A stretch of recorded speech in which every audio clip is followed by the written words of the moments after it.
Viewers, before we dive in, drop your city and local time in the comments because nothing pairs with a good story like knowing who else is awake with you across the world. Now picture this: the crunch of gravel under pressed beige slacks, oversized sunglasses glinting, even though the mountain sun barely crests the ridge, and a manila folder flapping in one manicured hand like it's a judge's gavel. That was Marlene storming up Adler Grant's driveway with all the grace of a mall security guard who just found a teenager skateboarding. She didn't bother with small talk.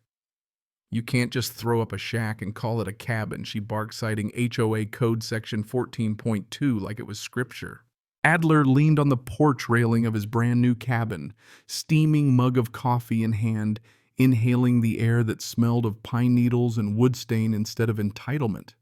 Marlene puffed up like a peacock, insisting that a boundary amendment placed his parcel under her dominion.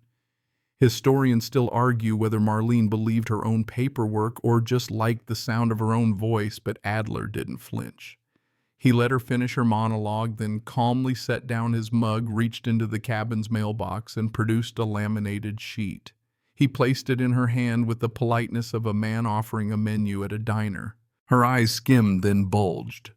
The paper showed the official seal of the county zoning board, and under authorized approving officer was Adler Grant's own signature, because that's who he was, freshly appointed to the county zoning board, fully empowered to approve his own structure after every legal and environmental review. Marlene's mouth snapped open, then shut like a trout pulled from water. "Yep," Adler said, voice steady, almost bored. "This cabin's legal. And your Boundary Stunt County Council is reviewing it for violations." She clutched her folder as though it might shield her from embarrassment. He added gently but firmly, "Next time you come trespassing, it won't be paperwork. I hand you, it'll be a notice." Her retreat down the gravel sounded like beetles crunching under boots.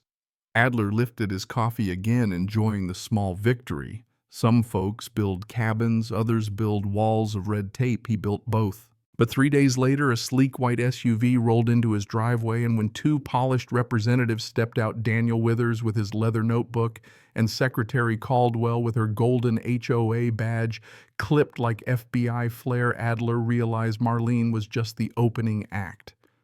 What was coming next would make her folder-waving tantrum look like amateur night at a karaoke bar. Adler took his time walking up from the back trail where he'd been wiring motion sensors.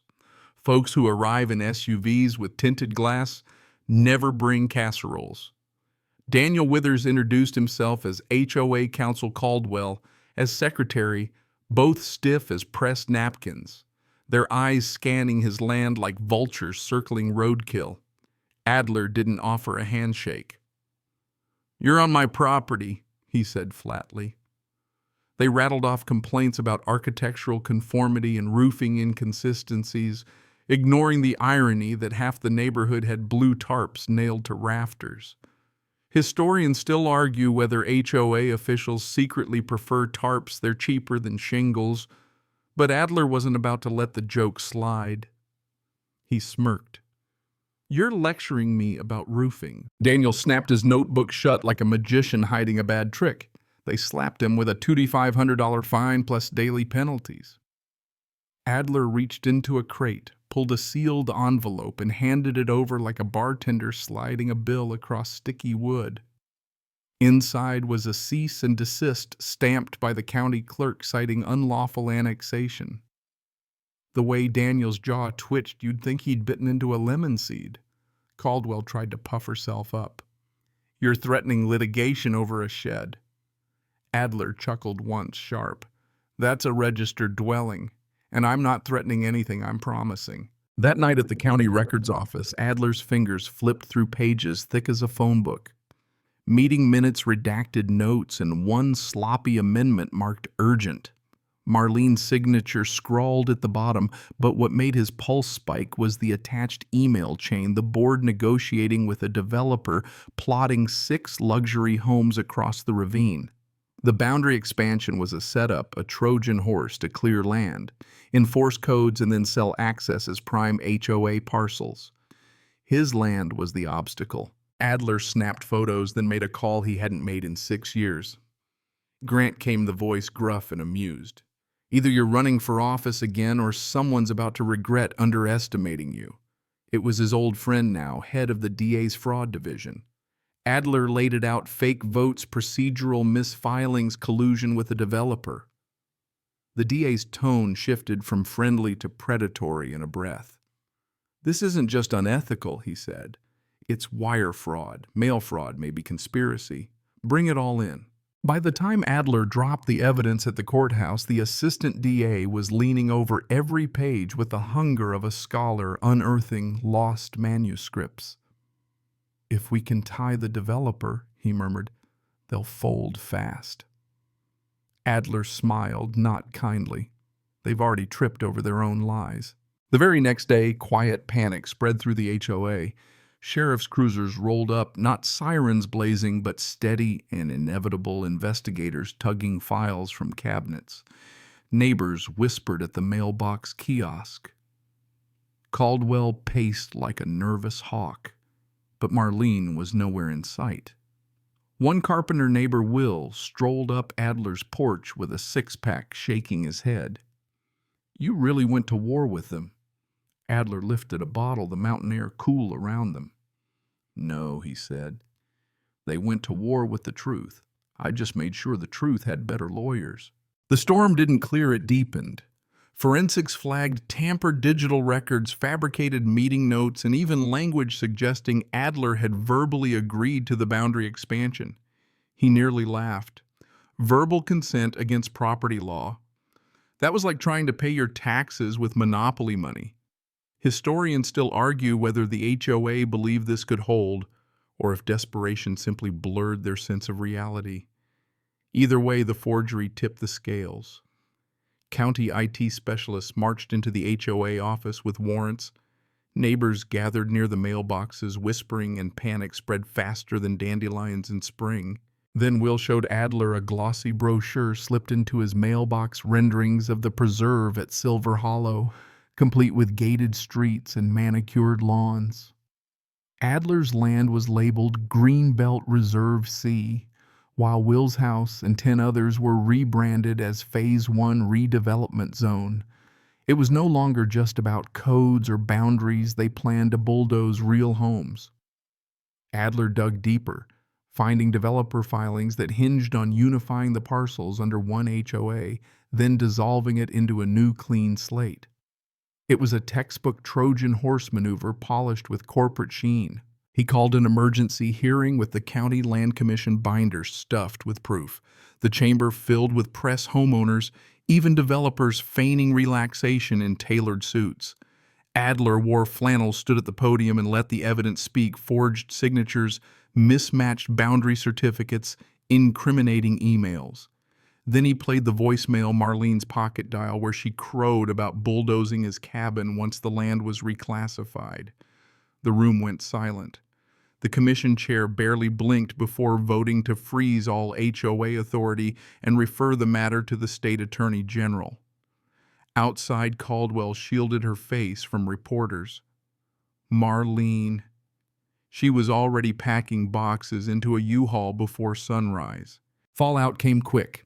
Agents traced $400,000 siphoned from HOA reserves into a shell company controlled by Clint Shaver, the HOA president. He fled only to be caught in Reno with burner phones and encrypted files.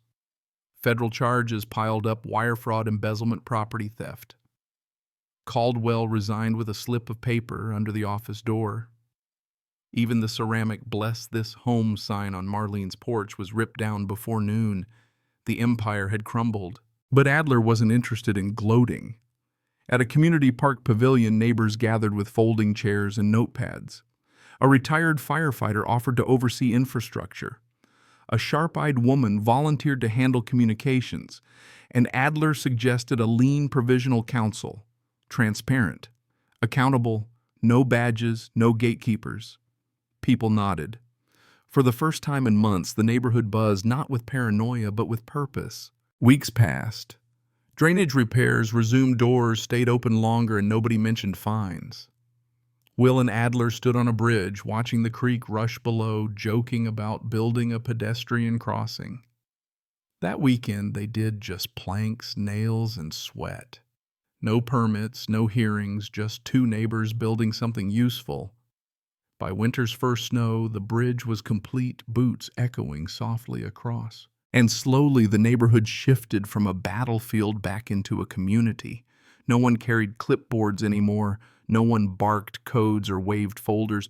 Just people learning that ownership means more than paper, it means trust. The seasons turn differently when a place feels like it belongs to you.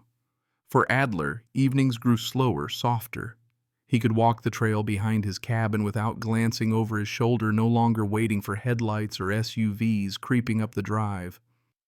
The pines stood still and tall, their shadows stretching over a cabin that was finally just a home, not a line item in some fraudulent ledger. Neighbors, too, carried themselves differently.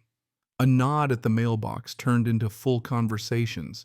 Small favors were traded without keeping score. Even children once hushed indoors during HOA squabbles played again near the creek, their laughter mixing with the sound of rushing water. The air felt lighter, like a weight had been pried off the ridge itself. Adler kept the anonymous note pinned inside his cabin blocky cursive, thanking him for not backing down.